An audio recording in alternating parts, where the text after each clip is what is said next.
महेश तपासेजी, आपण बघतोय की या ठिकाणी शरद पवारांचा पक्ष हा निकराची ही लढाई लढला असं दिसतंय, परंतु जागा राखण्यामध्ये किंवा सत्ता आणण्यामध्ये काही यश येताना एक्झिट पोलचे आकडे दिसत नाहीयेत.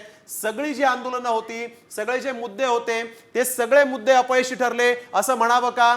जरांगेंच्या आंदोलनासंदर्भातला असेल मुद्दा, किंवा मग सोयाबीनचा प्रश्न असेल, किंवा मग धारावीचा पुनर्विकासाचा प्रश्न असेल, नेमकं काय काय गणित चुकलं असं वाटतं आपल्याला?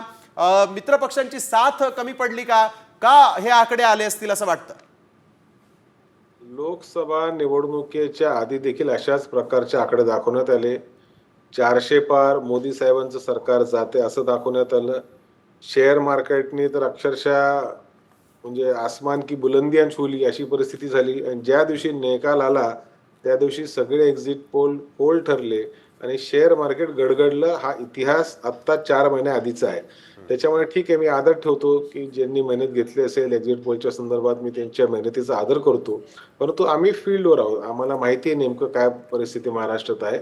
महाराष्ट्रामध्ये महायुती सरकारने जेवढं काय करण्याचं काम केलं असेल, मग ते सुरुवातीच्या काळापासून म्हणजे महाविकास सरकार पाडण्यापासून, नंतर पक्ष फोडण्यापासून, मग राष्ट्रपती फोडण्यापासून, त्याच्यानंतर अजितदादांनी घेतलेली भूमिका आहे. काल तर अजितदादांनी तर हाईटच केली, तो आवाजच सुप्रियाचा आहे असं म्हणून, म्हणजे अगदी हसत हसत, म्हणजे त्यांच्या तोंडावर ते मिश्किल जी स्माईल होती त्याच्यातनं त्यांच्या मानसिकतेमध्ये किती मोठा बदल झाला हा पूर्णपणे महाराष्ट्राने पाहिलं. आज अनेक चॅनलनी सुप्रिया सुळेंच्या त्या ऑडिओ क्लिपच्या संदर्भात असं सांगितलं की ते AI च्या माध्यमातून जनरेटेड आहे.